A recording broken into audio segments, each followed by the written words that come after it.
नमस्कार दोस्तों, स्वागत है आपका साक्षी की आवाज़ चैनल में। तो दोस्तों, आज की कहानी है जब बेटों ने अपने ही बाप की औकात कुत्ते से भी गई गुजरी कर दी। अपने कुत्तों के लिए बढ़िया चिकन और बूढ़े पिता को दो रोटी भी नसीब ना होती। पिता को फिर एक दिन घर से भी निकाल फेंका। लेकिन एक दिन अचानक हुआ कुछ ऐसा कि बेटे और बहू अपने किए कर्मों के लिए खून के आंसू रोए। ऐसा क्या हुआ, आइए जानते हैं।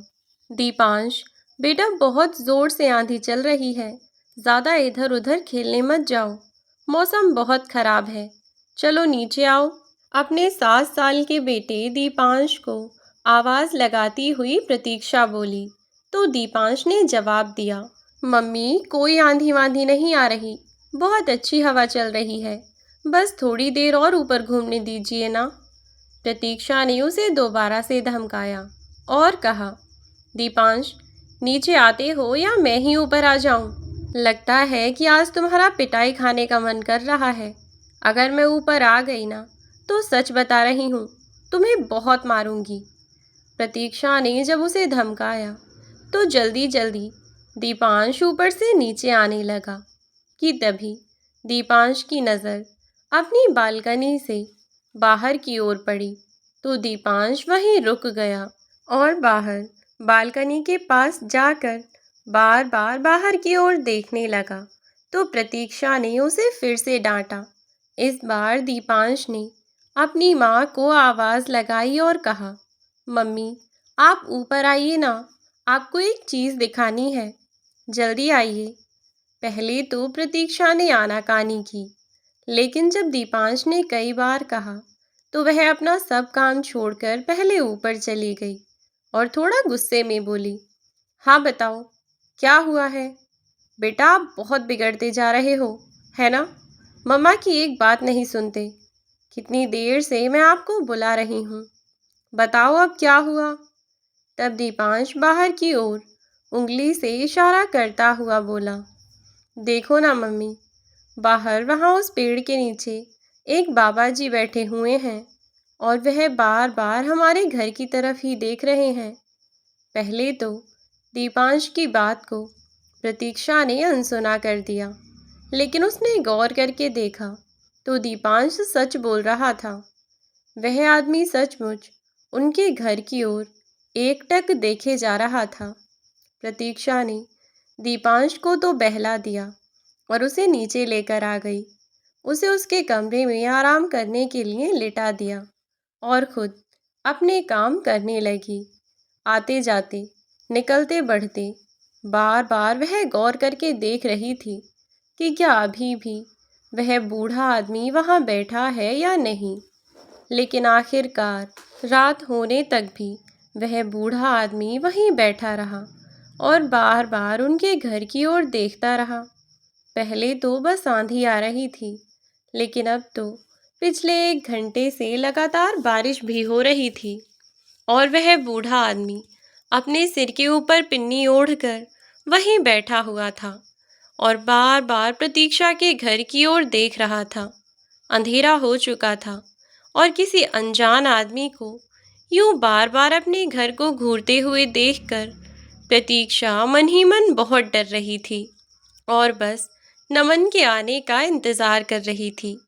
और कुछ ही देर में गाड़ी का हॉर्न बजा तो प्रतीक्षा की जान में जान आई।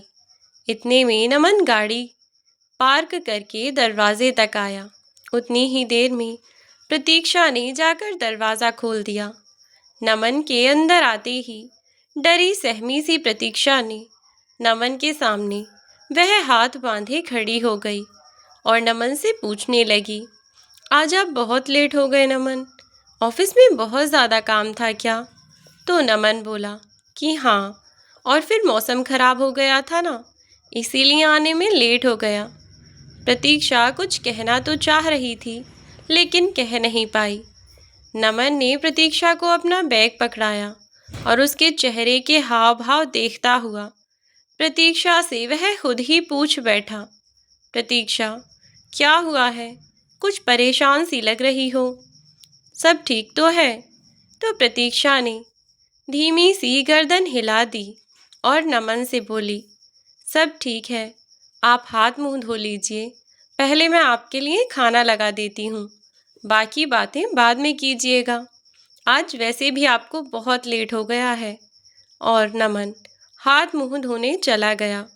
लेकिन वह हाथ मुंह धोकर नमन जब आया और खाना खाने बैठा तो डाइनिंग टेबल पर भी नमन नोटिस कर रहा था कि प्रतीक्षा उसके सामने बैठी हुई थी, लेकिन उसका ध्यान बार बार बालकनी की ओर जा रहा था और वह बहुत ज़्यादा घबराई हुई सी भी लग रही थी।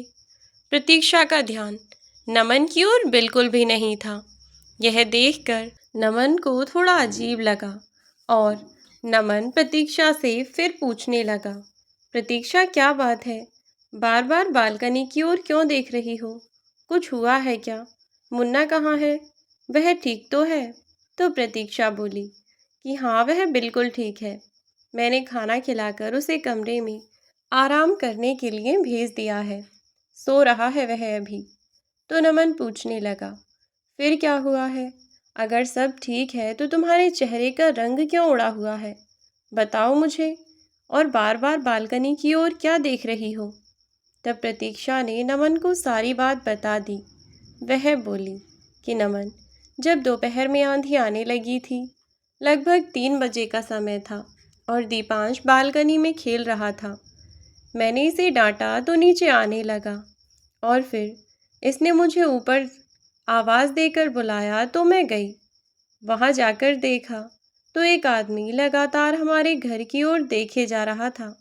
उसने ही बताया मुझे, मुझसे पहले मुन्ना ने भी नोटिस किया था और जब उसने मुझे बताया तब से मैं उसे लगातार देख रही हूँ और अब रात के 8 बज चुके हैं, लेकिन अभी भी वह आदमी लगातार हमारे घर की ओर ही देखे जा रहा है। तब अपनी घड़ी में समय देखता हुआ नमन बोला, क्या यह 3 बजे से यहाँ बैठा है और अब तो 9 बज रहे हैं, इतने टाइम तक, और फिर बाहर तो कितनी तेज़ बारिश भी हो रही है। 1 मिनट रुको तुम, मैं जाकर देखता हूँ कि कौन है। खाने की प्लेट छोड़कर उठता हुआ नमन प्रतीक्षा से बोला, तुम यहीं रुको, मैं बालकनी में देख कर आता हूँ कि कौन है कौन नहीं। प्रतीक्षा ने नमन को मना किया, लेकिन वह उठकर चला गया। नमन ने बालकनी से झांक कर देखा, तब भी वह आदमी अभी तक वहीं बैठा हुआ था। यह देखकर नमन को भी थोड़ी चिंता सी हुई। प्रतीक्षा से उसने कहा भी कि कोई बात नहीं प्रतीक्षा, हो सकता है कि वह आदमी वैसे ही बैठा हो। तो प्रतीक्षा कहने लगी, नमन अगर वैसे ही बैठा है तो यह तब से हमारे घर की ओर क्यों देखे जा रहा है? और फिर आप तो जानते ही हैं ना, आज के ज़माने में कुछ भी सेफ नहीं रहा है। मुझे लगता है कि आपको पुलिस को इन्फॉर्म कर देना चाहिए। पता नहीं है आदमी क्यों बैठा है। नमन प्रतीक्षा की बात को गौर से सुनने लगा और उसे उसकी बात बिल्कुल सही लगी। तो नमन बोला, तुम बिल्कुल ठीक कह रही हो प्रतीक्षा, बस थोड़ी देर और देखते हैं। अगर मेरे खाना खाने तक यह आदमी यहाँ से नहीं गया तो हम तुरंत पुलिस को कॉल कर देंगे, ठीक है? फिर वह लोग खुद निपटेंगे इससे। इतना कहकर नमन खाना खाने लगा। प्रतीक्षा की नज़र अभी भी बालकनी पर ही जा रही थी। कुछ ही देर में नमन ने खाना खाया और हाथ धोकर वह बालकनी के पास पहुंचा। देखा तो वह आदमी अभी भी उनके घर की ओर देख रहा था। यह देखकर नमन ने बिना देरी और बिना लापरवाही किए तुरंत पुलिस को फ़ोन कर दिया और उन्हें इस बारे में इन्फॉर्म किया। पुलिस वालों ने भी लापरवाही नहीं की और तुरंत एक्शन लिया। आधे ही घंटे में पुलिस वहां पहुंची। बालकनी से ही नमन और प्रतीक्षा सब कुछ देख रहे थे। बताए एड्रेस पर पुलिस पहुंची तो उन्होंने उस आदमी को प्रतीक्षा और नमन के घर की ओर घूरते हुए पाया, तो वह आदमी उसे अपने साथ ले जाने लगे। जब पुलिस वालों ने उस आदमी को अपने साथ चलने के लिए कहा तो वह आदमी डर के मारे उनके पैरों में गिरकर माफ़ी मांगने लगा। साहब, मैंने तो कुछ नहीं किया, मेरी तो कोई गलती नहीं है, मैंने क्या किया है? आप मुझे क्यों पकड़ कर ले जा रहे हैं? मुझे जेल में मत डालो साहब, मुझे जेल में मत डालो। मैंने कुछ नहीं किया है। जो भी किया है किसी और ने किया होगा। आप मुझे क्यों लेकर जा रहे हैं? मेरी क्या गलती है? मुझे मेरी गलती तो बताइए साहब। यह सब कहता हुआ वह पुलिस वालों के पैरों में गिड़गिड़ा रहा था, लेकिन उन्हें भी अपनी ड्यूटी करनी थी। इसीलिए पुलिस वालों ने उस आदमी से पूछा कि तुम कौन हो और यहाँ क्या कर रहे हो, और बार बार इस घर की ओर क्यों देख रहे हो? पिछले 6 घंटे से वह मैडम तुम्हें देख रही हैं, तब से तुम यहीं बैठे हो। इरादा क्या है तुम्हारा? तो वह आदमी हाथ जोड़कर पुलिस वालों से बोला, साहब, मेरा कोई गलत इरादा नहीं है। अरे, इरादा विरादा गया भाड़ में। मुझे यह बता, तू यहाँ बैठा क्यों है? गुस्से में पुलिस वाले ने उसका कॉलर पकड़ते हुए पूछा तो वह आदमी पूरा कांपने लगा।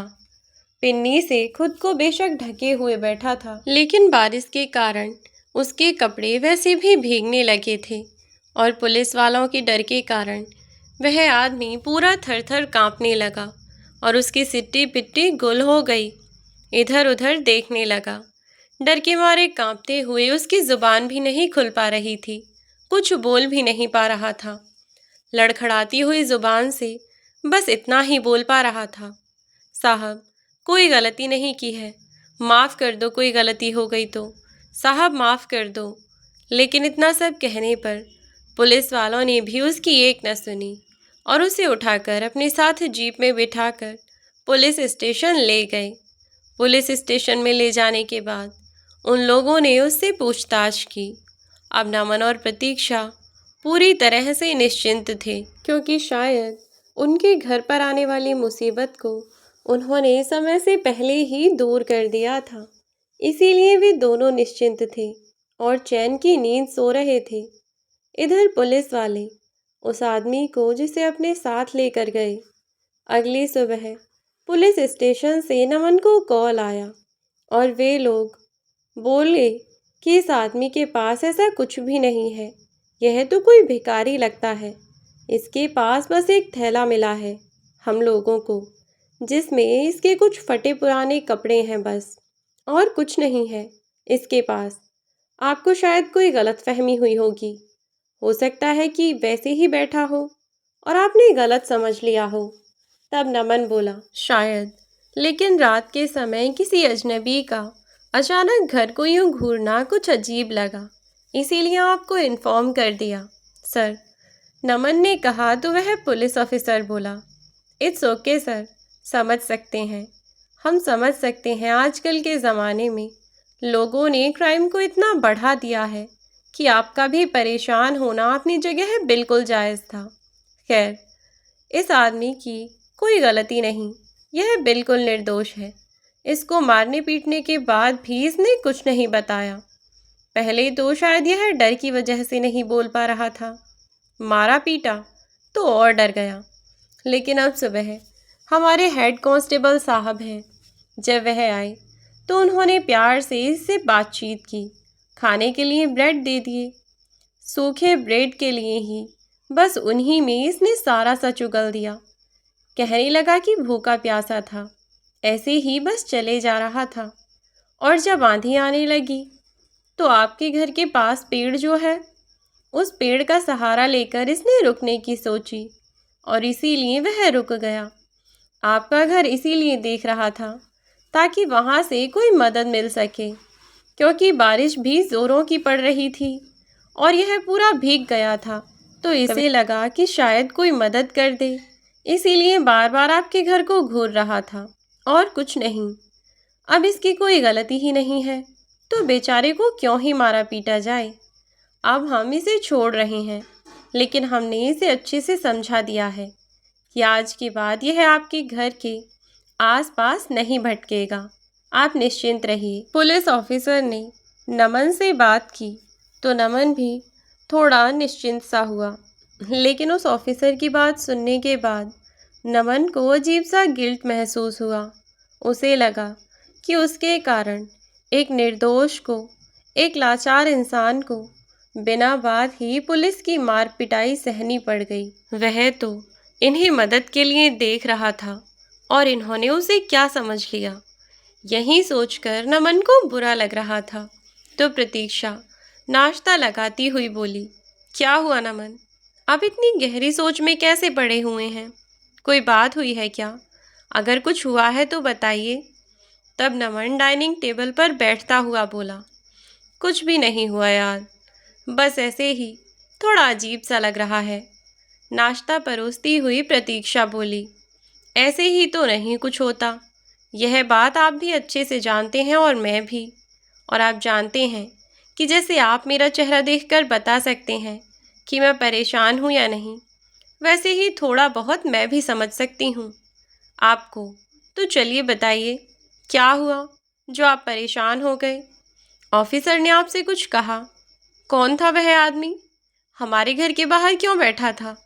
तो नमन बोला, अरे यार कोई नहीं, बस कोई मजदूर लाचार था, गरीब था बेचारा, वक्त का मारा हमारे घर के बाहर बैठकर बार बार घर को इसीलिए देख रहा था क्योंकि उसे घर में घूमती हुई तुम नजर आ गई थी।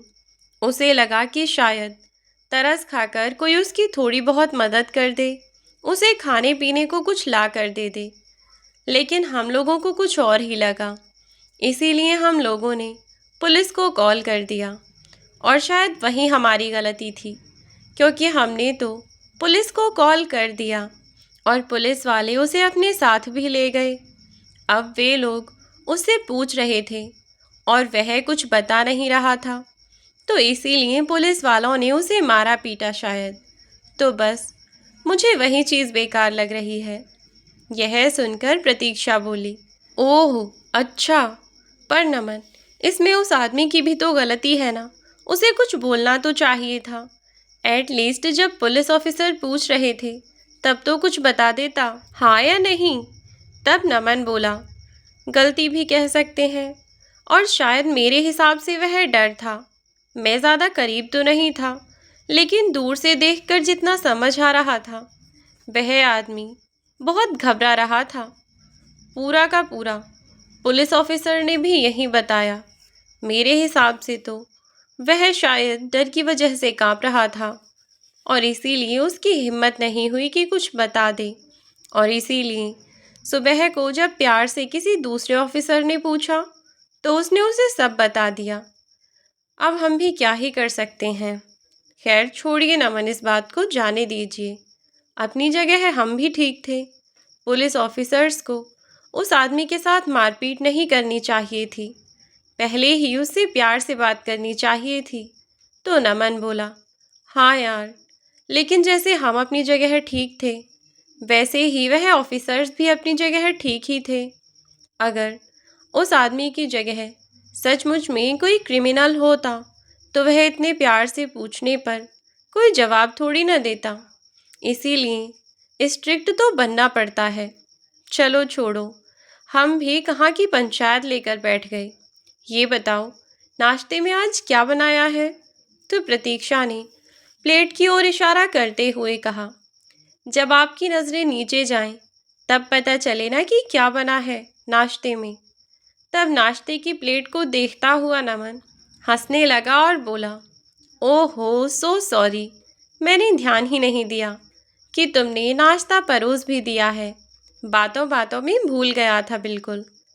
फिर एक चम्मच से अपने मुंह में उसने पोहा दिया और पोहे का आनंद लेता हुआ नमन फिर से बोला, ओ माय गॉड, वाह, लाजवाब, बहुत ही स्वादिष्ट पोहा बनाया है तुमने। आई लव दिस, बहुत टेस्टी है। तब प्रतीक्षा ने मजाकिया अंदाज में अपना सिर झुकाते हुए कहा, मेरे आका को मेरी सर्विस पसंद आई, मेरे लिए यही बड़ी बात है। और फिर वे दोनों लोग हंसने लगे। इतनी ही देर में मुन्ना भी सोकर उठ गया और बोला, पापा, आज भी आप ऑफिस के लिए तैयार हो गए? तो नमन चौंकता हुआ मुन्ना की ओर देखने लगा और बोला, क्यों बेटा, आज तैयार नहीं होना था क्या? आप क्या चाहते हो, आज पापा लोअर और टी शर्ट में ही चले जाएं ऑफिस? तो मुन्ना बोला, लेकिन पापा आज तो संडे है ना। आंखें मलते हुए मुन्ना को प्रतीक्षा ने प्यार से उसके गालों को थपथपाते हुए कहा, मुन्ना बेटा, आज संडे नहीं बल्कि सैटरडे है, तो आज पापा को ही ऑफिस नहीं जाना बल्कि आपको भी स्कूल जाना है। इसीलिए फटाफट जाकर रेडी हो जाइए। पहले नाश्ता कर लो, फिर जाकर रेडी हो जाना, ठीक है? तीनों ने साथ में बैठकर नाश्ता किया। प्रतीक्षा ने नमन को बस 5-10 मिनट रुकने के लिए कहा। इतनी ही देर में वह मुन्ना को नहलाकर यूनिफॉर्म पहनाकर तैयार करवाकर ले आई और फिर नमन की गाड़ी में मुन्ना को बैठा दिया और नमन से बोली, नमन, ध्यान से जाइएगा ऑफिस। और प्रतीक्षा उन दोनों को बाय करके घर के अंदर वापस आई और अंदर से दरवाज़ा लॉक करके अपने काम करने लगी। और कहीं ना कहीं यह बात उसे भी बेकार लग रही थी। मन में तो बार बार आ रहा था, लेकिन क्या कर सकते थे। वे दोनों भी अपनी जगह ठीक थे। ऐसे ही दिन बीतता गया और फिर मुन्ना भी स्कूल से घर आ गया और शाम को रोज की तरह नमन भी अपने ऑफिस से घर आ गया। फिर तीनों ने साथ में बैठकर डिनर किया और आराम करने के लिए अपने अपने कमरे में चले गए। अगले दिन संडे के दिन वे सब लोग बहुत अच्छे से एंजॉय करते थे। इसीलिए प्रतीक्षा ने सुबह उठकर आज सबके लिए स्पेशल नाश्ता बनाया और देर से उठे मुन्ना और नमन ने भी जाकर नाश्ता किया। तीनों ने साथ में खूब मस्ती की और साथ ही उन्होंने नाश्ता भी किया। नाश्ता करने के बाद मुन्ना बोला, पापा, आज तो संडे है ना, तो आज हम कहाँ चलेंगे? तब नमन उसे देखते हुए बोला, आज हमें घूमने जाना है क्या? ओफो, मैं तो भूल ही गया कि आज संडे है। नमन ने ऐसा कहा तो मुन्ना मुंह लटकाकर बैठ गया और उदास होकर बोला, क्या पापा, आपको संडे का भी याद नहीं रहा? पिछले संडे भी आप अपने ऑफिस के काम में बिजी थे। आप हमेशा ऐसे करते हो। उदास होकर मुन्ना अपने पापा से शिकायत करने लगा। मुन्ना को यूं देखकर प्रतीक्षा और नमन दोनों एक साथ जोर से हंसे और नमन ने मुन्ना को अपनी गोदी में बिठाते हुए कहा, अरे मेरा राजा बेटा, इतनी सी बात में नाराज हो गया। बेटा, आप बिल्कुल नाराज मत हो। हम लोग आज घूमने के लिए ज़रूर चलेंगे। और वैसे भी आपको तो पता है ना कि पापा अपना प्रॉमिस कभी नहीं भूलते। तो बस इसीलिए इस बार भी हम लोग घूमने के लिए ज़रूर चलेंगे। तो चहकता हुआ मुन्ना बोला, ये हुई ना बात पापा, ये अब हम भी घूमने जाएंगे। मम्मा, आज मेरे लिए मेरे नए वाले कपड़े निकालना, ब्लू वाली शर्ट और ब्लैक वाली पैंट। पापा, आप भी ब्लू कलर के कपड़े पहनना और मम्मी आप भी। हम तीनों लोग एक जैसे कपड़े पहनेंगे और फिर साथ में पिकनिक पर चलेंगे। और फिर मुन्ना इधर उधर उछलने कूदने लगा। दोपहर तक वह तीनों लोग तैयार हुए और घूमने के लिए निकल पड़े। नमन ने अपने घर से कुछ दूरी पर बने हुए एक पार्क में जाने का सोचा। दरअसल यह पार्क किसी शहर में तो था, लेकिन नमन के घर से काफ़ी दूरी पर था और इन दिनों वहाँ अच्छे अच्छे फूल भी लगे हुए थे। तो इसीलिए नमन ने अपने परिवार के साथ वहाँ घूमने का सोचा और वह अपनी बीवी और बच्चे के साथ वहाँ जा पहुँचा। वे लोग वहाँ पार्क में गए, तरह तरह के फूल देखे, अनेकों फोटोज़ खींची और अपना पिकनिक मनाकर वे लोग वहीं पास ही के मॉल में जाने लगे।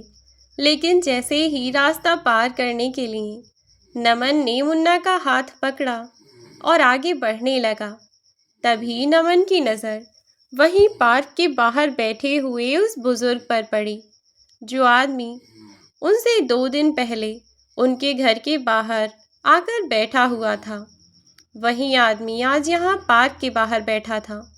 नमन ने जब उस आदमी को देखा तो प्रतीक्षा की ओर इशारा किया और नमन ने सोचा कि एक बार उस आदमी से जाकर माफ़ी मांगनी चाहिए, क्योंकि हमारी गलतफहमी की वजह से उस बेचारे इंसान को खामोखा मार सहनी पड़ी। इसीलिए नमन ने वहीं प्रतीक्षा और मुन्ना को रुकने के लिए कहा और खुद उस बुजुर्ग आदमी की ओर बढ़ चला।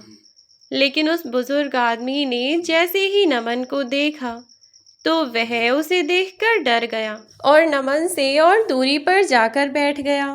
नमन ने हाथ से उसे इशारा किया और रुकने के लिए कहा, तो वह आदमी डरता डरता वहां रुका और नमन से कुछ दूरी पर खड़े होकर उसकी ओर देखने लगा। तो नमन बोला, बाबा, उस दिन आप ही हमारे घर के बाहर खड़े हुए थे ना? तो वह बूढ़ा आदमी नमन की ओर देखने लगा और बिना कुछ बोले बस उसने हाँ में गर्दन हिला दी। तब नमन उस आदमी से बोला, बाबा, दरअसल सारी गलती हमारी ही थी। आपको यूं देखकर हम डर गए थे और इसीलिए हमने पुलिस को फ़ोन कर लिया।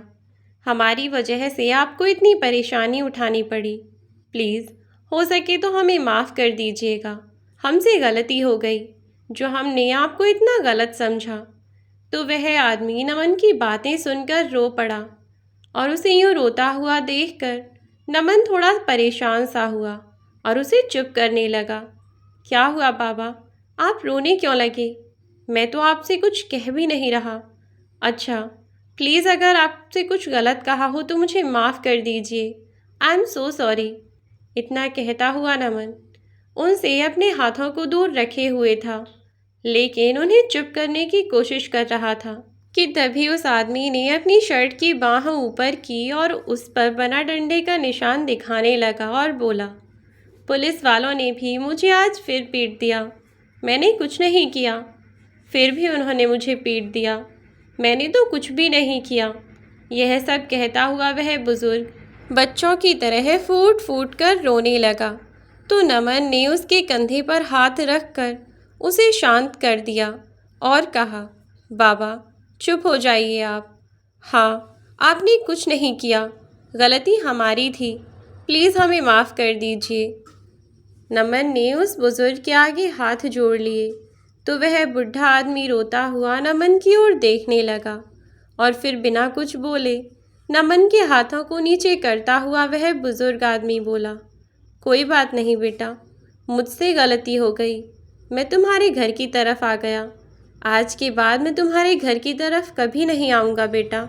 मैंने तुम लोगों को डरा दिया ना बिना बात ही। आज के बाद मैं तुम्हारे घर के आसपास भी नहीं भटकूंगा। मुझसे गलती हो गई बेटा। तो नमन ने उनसे कहा, कोई बात नहीं बाबा, इसमें गलती आपकी नहीं हमारी है, और अगर आप उधर से आते जाते रहते हैं तो हमें उससे कोई परेशानी नहीं है। अगर आप वहाँ रुकना चाहें तो रुक सकते हैं। अगर आपको हमारी कोई मदद चाहिए हो तो हमें बताइएगा, हमें बहुत खुशी होगी। अगर हम किसी भी ज़रूरतमंद के काम आ सकें तो प्लीज़ बताइएगा, मैं आपकी क्या मदद कर सकता हूँ। इतनी ही देर में प्रतीक्षा भी मुन्ना सहित वहाँ आ खड़ी हुई और वह भी कहने लगी, बाबा, गलती हमारी है, हो सके तो हमें माफ़ कर दीजिएगा। हमारे कारण आपको इतनी परेशानी उठानी पड़ी। कि तभी वह बुजुर्ग मुन्ना के हाथ में लगी हुई आइसक्रीम की ओर देखने लगा। तब नमन ने उस बुजुर्ग से पूछा, बाबा, आपको कुछ खाना है क्या? यह सुनकर वह बुजुर्ग आदमी फट से गर्दन हिलाने लगा और हाथ से आइसक्रीम की ओर इशारा कर दिया। तब नमन उस बुजुर्ग आदमी को आइसक्रीम खिलाने लगा। फिर पूछा, बाबा, आपको पेट भरने के लिए कुछ और खाना हो तो बता दीजिए, मैं आपको दिलवा दूंगा। तो वह आदमी इतनी बात सुनकर बहुत खुश हो गया और उसकी आंखों में चमक आ गई। उसकी आंखों में आंसू थे। वह नमन की ओर देखकर खुद नमन से पूछता हुआ बोला, बेटा, मैं जो कहूँगा तुम मुझे खिला दोगे? तो नमन ने हाँ में गर्दन हिला दी और बोला, हाँ बाबा, आपको जो खाना है आप खा लीजिए। तो वह बुजुर्ग बोला, बेटा, मैं पेट भर के खाना खा लूँ? नमन ने थोड़ा हंसते हुए कहा, हाँ हाँ बाबा, पेट भर के खाइए, खाना तो सब पेट भर कर ही खाते हैं। तो वह आदमी नमन की ओर देखकर हंसता हुआ बोला, नहीं बेटा, मैं पेट भर के नहीं खाता।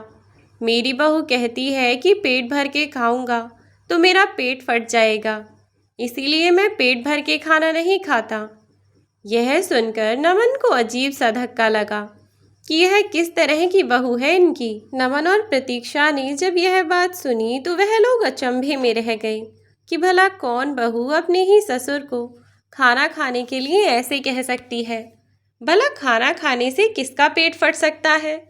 लेकिन उन्होंने बुजुर्ग आदमी से कुछ नहीं कहा और उन्हें पेट भरकर खाना खिलाया। उन्हें खाना खिलाने के बाद वह वहाँ से अपने घर जाने लगे। तब वह बुजुर्ग पीछे से उन्हें आवाज़ देकर बोला, बेटा, तुम्हारा बहुत बहुत धन्यवाद। तुम्हारी वजह से आज जाने कितने दिनों के बाद मैंने पेट भर के खाना खाया है, वरना मैं ऐसे ही यहाँ वहाँ भटकता फिरता हूँ और एक वक्त का खाना भी नसीब नहीं होता और ना ही मुझे मेरी बहू खाना खाने देती है। ऐसा कहकर उनकी आंखें नम हो गईं और इतना कहकर उन्होंने अपना चेहरा दूसरी तरफ कर लिया।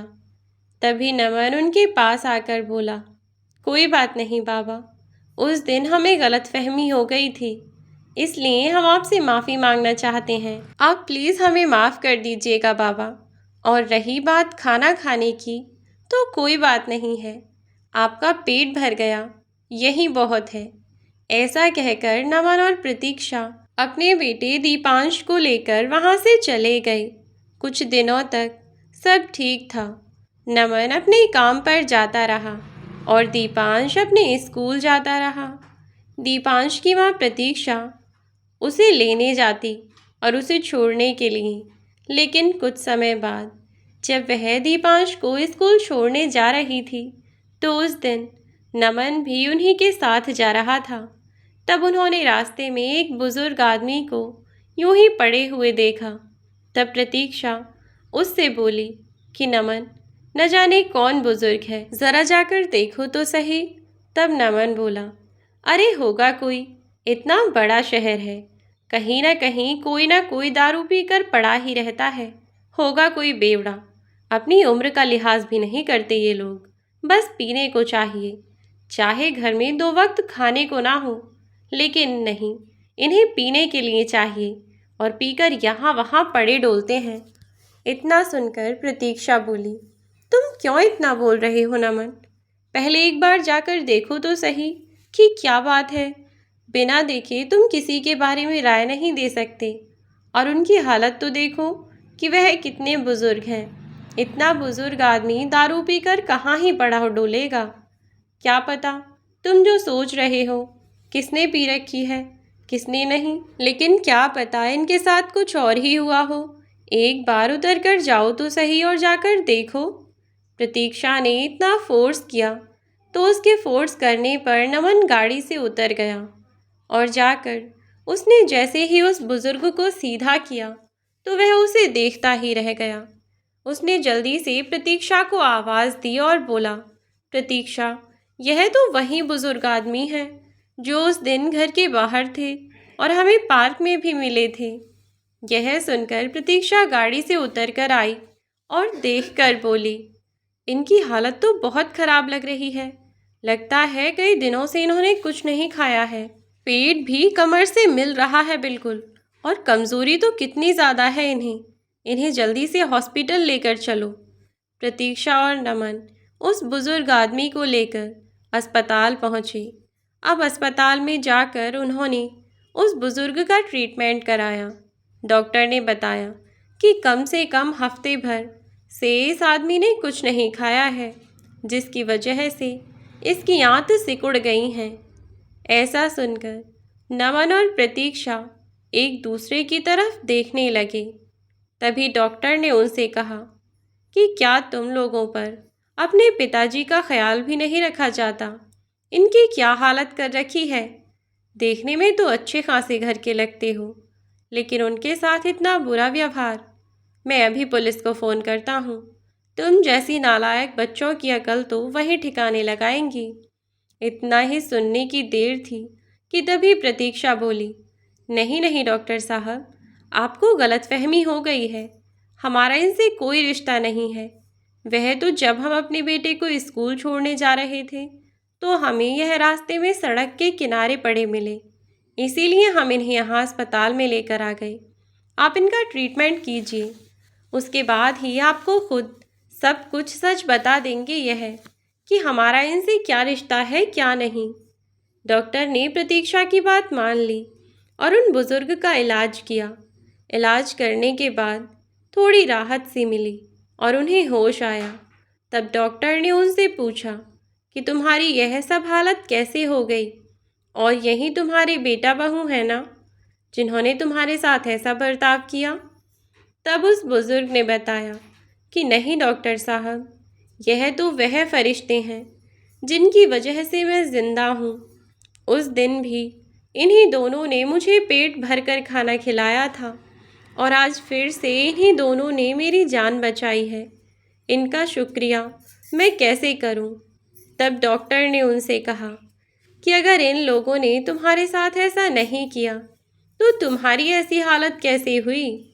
बात करने से तो अच्छे घर के लगते हो, लेकिन हालात फटीचरों से भी बदतर कर रखे हैं तुमने। अपनी बात बताना उन्होंने शुरू किया और उन्होंने बताया कि मेरी बहू और मेरा बेटा जब तक मेरी नौकरी थी और मेरी पत्नी थी तब तक मेरा ख्याल बहुत अच्छे से रखते थे, लेकिन मेरी पत्नी के मरने के बाद उनके व्यवहार में परिवर्तन आने लगे। लेकिन फिर भी वह मेरा खाने पीने का ख्याल रखते ही थे, क्योंकि अगर मैं खाता नहीं तो कमाता कैसे। लेकिन जब से मेरी नौकरी छूट गई तब से उन लोगों ने मेरा जीना हराम कर दिया और धोखे से मेरी सारी ज़मीन जायदाद सब हथिया ली। अब अगर मैं घर जाकर 2 वक्त का खाना भी मांगता हूँ तो मेरी बहू मुझे लात मारती है। मेरी ज़िंदगी कुत्तों से भी बदतर है। घर में 2 कुत्ते पाले हुए हैं जिनका खाना अलग से आता है, लेकिन घर में एक बुजुर्ग, उसके खाने के लिए तो रोटी नसीब नहीं होती। उस घर में मेरी स्थिति तो उन कुत्तों से भी बदतर कर रखी है मेरे बेटे और बहू ने। बहू मेरे साथ जैसा बर्ताव करती है, अगर बेटे से कह दूं तो वह भी उल्टा मुझी को सुनाता है कि कैसे बाप हो, अपनी बहू बेटे के बीच आग लगाते फिरते हो। रहना है तो रहो, वरना निकल जाओ इस घर से। और दोबारा मेरी पत्नी के बारे में उल्टी सीधी बात करने की कोशिश की तो मुझसे बुरा कोई नहीं होगा। अब मैं कहूँ भी तो किसे क्या कहूँ?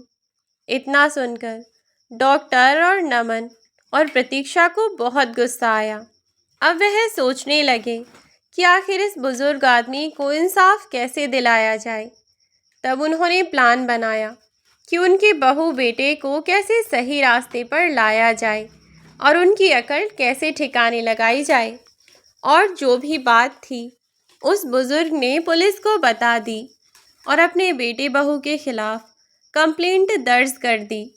अब पुलिस वाले बुजुर्ग के घर पहुंचे और जाकर बहू बेटे को गिरफ्तार कर लिया। बुजुर्ग ने अपने बेटे बहू पर धोखेधड़ी का इल्ज़ाम लगाया कि उन्होंने धोखे से मेरा घर हथिया लिया और मुझे ही मेरे घर से बेदखल कर दिया। ना खाने को देते हैं, ना रहने देते हैं और मुझे धक्के देकर घर से बाहर निकाल दिया। पुलिस ने भी अपनी कार्यवाही शुरू कर दी। बहू बेटे पर जैसे ही डंडा टूटना शुरू हुआ, वैसे वैसे ही उनका सारा प्लान खुलता गया और उन्होंने भी अपनी सारी गलतियां कबूल कर लीं। अब वह बुजुर्ग आदमी अपने घर में सुकून की जिंदगी जी रहा है और उसके बेटे बहू अपने किए हुए गुनाहों की सज़ा काट रहे हैं। और उधर नमन और प्रतीक्षा हर हफ्ते उस बुजुर्ग के पास घूमने आते हैं अपने बेटे को लेकर। उनका पूरे दिन ख्याल रखते हैं। सब लोग खूब मौज मस्ती करते हैं और नमन एक बेटे की तरह उस बुजुर्ग का ख्याल रखता है। अगर उसे कोई भी किसी भी तरीके की ज़रूरत होती है तो नमन उनकी सारी ज़रूरतों को पूरा करता है। और प्रतीक्षा भी, अगर बुजुर्ग की तबीयत कभी भी ख़राब होती है तो वहाँ रहकर उनकी तबीयत का ख्याल रखती है या फिर उन्हें अपने घर ले जाकर उनका ख्याल रखते हैं। उन्होंने कहा तो था कि आप हमारे साथ हमारे घर रहें, लेकिन उन बुजुर्ग ने रहने से इनकार कर दिया और कहा कि बेटा, मैं बहुत खुश हूँ तुम जैसे बेटे और बहू पाकर, लेकिन अगर मैं यहाँ आकर रहने लगा तो उस घर का क्या होगा? और वैसे भी प्यार तब तक ही बना रहता है जब तक दूरियां हों। मैं नहीं चाहता किसी भी तरीके का मनमुटाव हमारे बीच भी आए। अब इतने अच्छे बेटे बहू जैसे पाने के बाद उन्हें खोना नहीं चाहता। और वैसे भी मेरी सारी ज़रूरतें तो तुम दोनों पूरी करते ही हो और मुझसे मिलने भी आते ही रहते हो। और इतना अच्छा पोता है जो हमेशा अपने दादाजी का ख्याल रखता है। मुझे और क्या ही चाहिए अब। वह बुजुर्ग अपनी ज़िंदगी सुकून से जी रहा है और उसके मुंह बोले बेटे और बहू और पोता भी मिल गया है और वह लोग खुशी खुशी अपना जीवन जी रहे हैं। तो यह कहानी यहीं तक थी। तो दोस्तों, यह थी हमारी आज की कहानी। आज की कहानी आपको कैसी लगी हमें कमेंट बॉक्स में कमेंट करके ज़रूर बताइएगा। यदि आपको यह वीडियो अच्छी लगी हो तो वीडियो को लाइक और शेयर करें। चैनल पर नए हो तो चैनल को सब्सक्राइब कीजिए। और कहानी में आने वाली छोटी मोटी गलतियों के लिए माफ़ी चाहूँगी। इतनी बड़ी कहानियाँ लिखते समय ना चाहते हुए भी लेखन में गलतियाँ हो जाती हैं, उनके लिए मैं क्षमा प्रार्थी हूँ। तो आज के लिए इतना ही। अब मिलूंगी आपसे एक नई वीडियो में नई कहानी के साथ। अंत तक बने रहने के लिए आपका बहुत बहुत धन्यवाद। और चैनल सब्सक्राइब नहीं किया हो तो अभी कीजिए और साथ ही बेल आइकन को भी प्रेस कर दीजिए।